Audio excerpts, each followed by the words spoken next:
everyone, this is Moni Castaneda, founder of Feng Shui for Us and creator of the 9 Steps to Feng Shui system.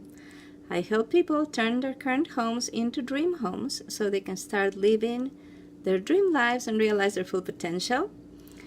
The result is a home they are proud to show, where they are living a life they love.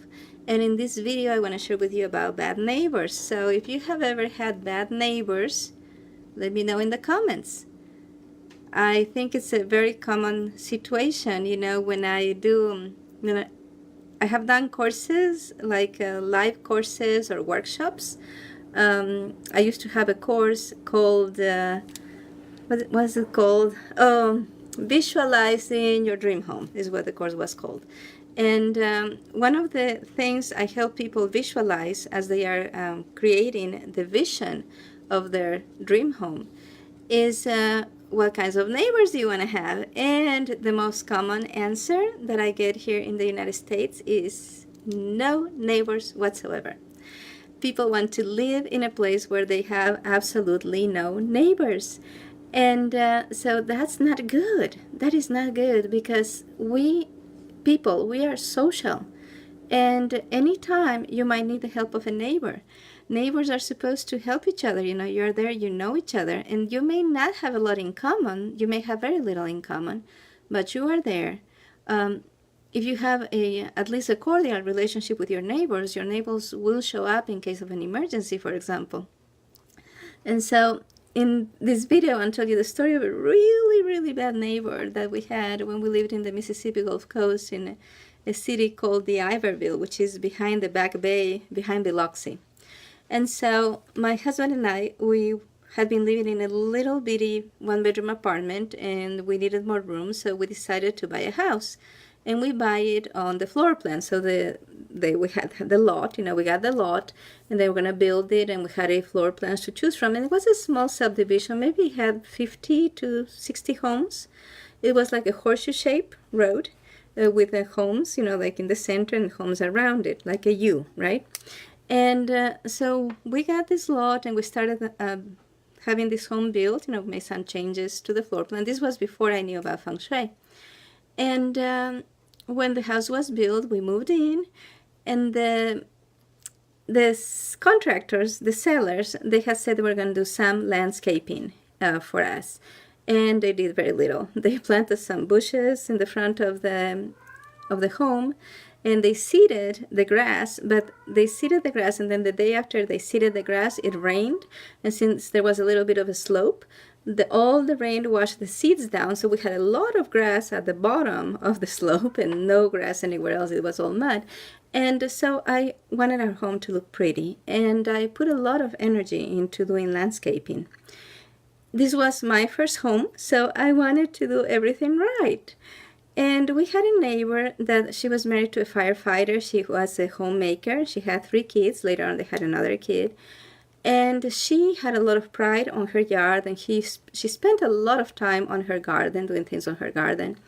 And she had done, our houses where it's kind of the suburb model of home, where you don't have a fence in the front.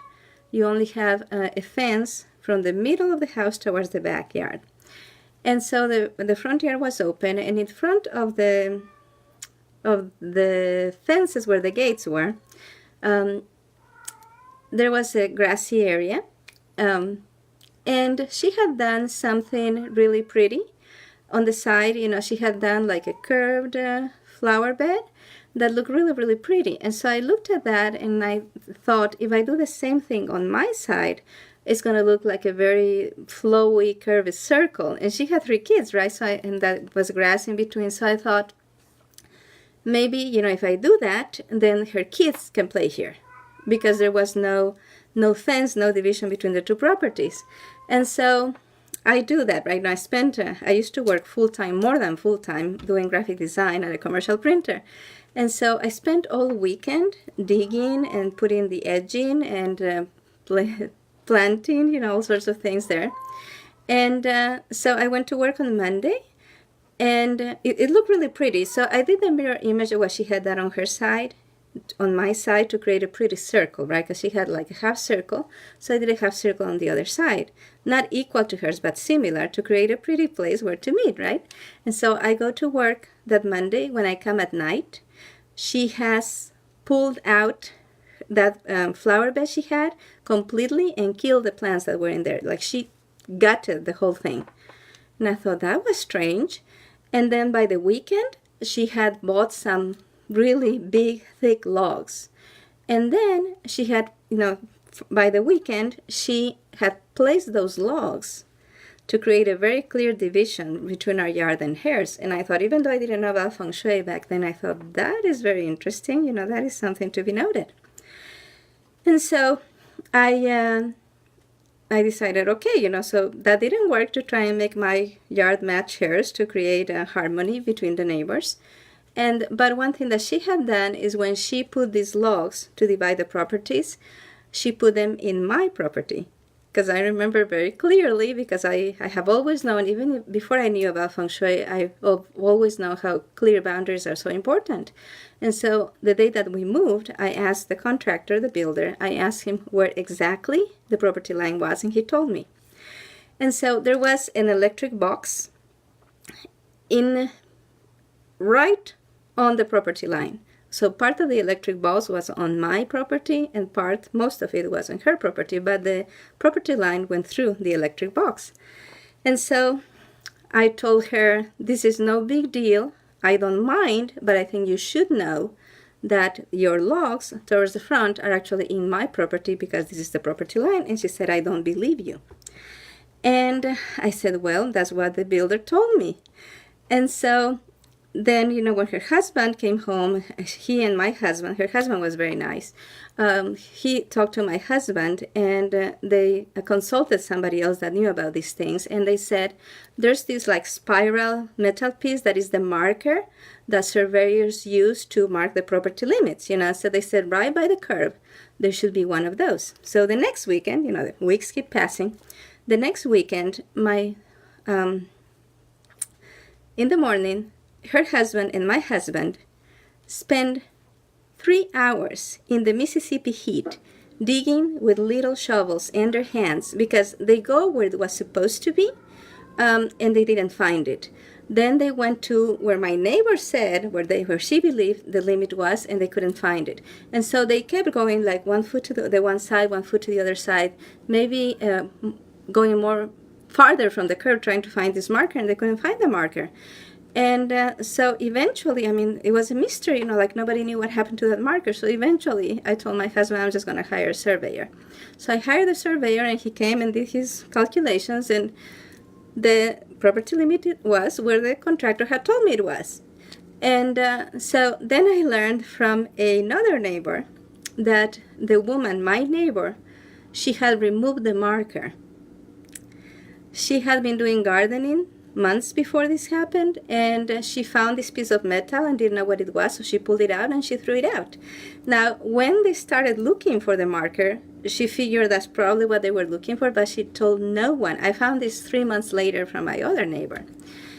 And she led, my husband and her husband for 3 hours in the Mississippi sun in the late spring, which is like early summer for other places, and they were dripping with sweat, digging with their hands, and she just let that happen, And so then there were other things that happened. She would always say nasty things to me, and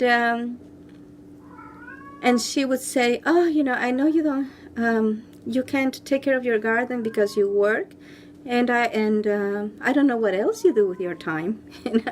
And so I, the first year I made some mistakes, because I had never had a house before that was my own, and I had never lived in Mississippi, so I didn't understand, for example, that in Mississippi, if you are waiting till March to do your garden, you are too late, because it's already going to be too hot. Another thing I did is, in the fall, I got this catalog, this magazine with all these good deals for bulbs, for tulips and other plants or flowers that come from bulbs. And I planted by myself 200 bulbs in that yard, and they didn't come, they never, 2 or 3 actually sprouted. None of them gave flowers. I did not know that in Mississippi it doesn't get cold enough for the bulbs to actually germinate, what is the word, to sprout in the spring. And people actually would put them in the freezer for a couple of weeks and then plant them. So I didn't know that. So the first year I made a lot of mistakes and my yard didn't look good. By the second year, I had figured out how to do things. And of course I worked, I worked a lot. And so I had a neighbor that did landscaping. So I hired my neighbor to do landscaping, so she would mow my lawn. And I chose the plants to add to my front yard so well that my yard always looked prettier than my neighbor's. And she could not stand it because she spent 4 hours a day working on her garden, like adding this and adding that and working with this plant, this other plant, and on her knees all day. And I just made better choices. The hibiscus is one of my favorite flowers, and so I had a lot of hibiscuses planted. And in Mississippi, the hibiscus it blooms from early March to late November. So most of the year I had beautiful flowers that flowered every day in different colors. And so when people would come, when visitors or when neighbors were walking around, they would always point at my yard, how beautiful it was, and ignore hers. And she got very, very jealous. And so she would say nasty things, right? And I did not know, I knew she was a bad neighbor. I knew she had a bad temper. She screamed at those kids so bad that, they had to be traumatized. And she spoke ill of us to other neighbors, like down the grapevine, you hear things. And she was just very unfriendly. And any attempt that I made to get along with her, it backfired. And so at some point I just decided I'm not going to do anything anymore. And then when we were about to leave, something her husband said gave me the idea that my perception of what a bad neighbor she was and how much she hated me was about half of the reality. And what came about later on is that it was not anything I did, it was my ethnicity.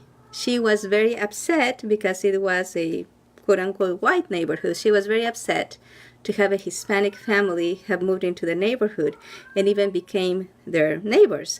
And she wasn't happy about that, and she was worried that her property values were going to go down. So I never had a chance. I never had a chance because it wasn't anything I did. It wasn't anything about me other than my race. And so that is my story of a bad neighbor. Have you had any bad neighbors? I would like to hear your bad neighbor stories, because I'm going to be doing more videos on the issue of neighbors and how Feng Shui can help those issues with neighbors. And so please share with me your stories, and then if your story is interesting enough, that it can become the subject of a future video. And so I would love for you to share with me your experiences with bad neighbors. And so share with me how long ago it was, how many people lived in the neighbor's house. Was it just one person, or was it a whole family? Was it more of a passive aggressive like this neighbor I'm telling you about, or was it a more aggressive kind of bad neighbor? Let me know that, and you will give me information that can be very helpful to do future videos, and even a teleclass that I'm planning to do in November. And so let me know about that in the comments. And next week, I'll be sharing with you about an even worse neighbor that we had when we first moved into Tennessee.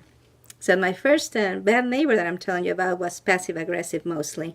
But this bad neighbor here in Tennessee was not passive-aggressive, was very aggressive, mean, even probably dangerous kind of person. And so I'll tell you about that next week. Thank you for watching.